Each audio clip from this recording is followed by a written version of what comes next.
وهذه من العادات عند كثير من البنات والنساء، وهذا لتعظيمهن لحرمة الشهر، شهر رمضان.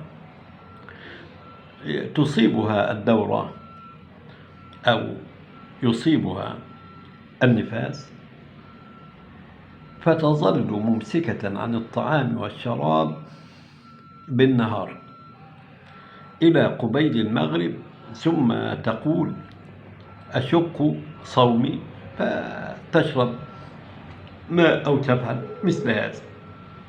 هذا تكلف لا حاجة إليه، وهو يخالف الفطرة، لأن أمر الحيض والنفاس بالنسبة لبنات حواء كتبه الله تبارك وتعالى عليهن. والعبد إذا فعل أمرا بإرادة ربه جل في علاه وهو مجبر عليه فإنه لا يؤاخذ.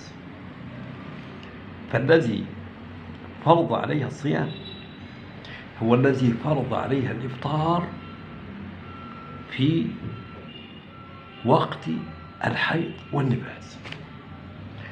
بالنسبة أيضا للحامل، الحامل تصوم أم تفطر لا يقوله أنا، إنما الذي يقوله الطبيبة المسلمة الحاذقة. فإن قالت إن الصوم يؤثر على الجنين بالنسبة للحامل أن تفطر، وهذه رخصة، ثم تقضي أو تطعم.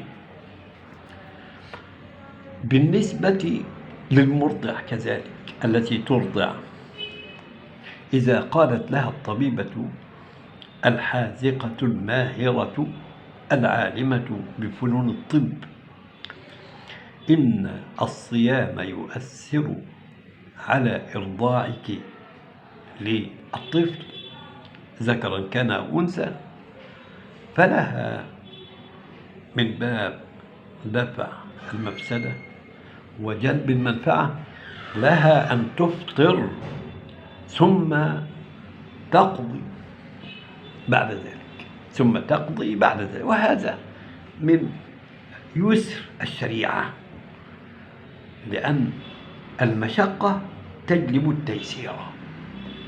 وهناك رواية حسنها وصححها الشيخ الإمام الترمذي ورواها الخمسة عن أنس بن مالك أن النبي عليه الصلاة والسلام قال: إن الله عز وجل وضع عن المسافر الصوم وشطر الصلاة، عارفين صلاة القصر والجمع بالنسبة للمسافر، وعن الحبلى والمرضع الصوم، فهذه رخصة.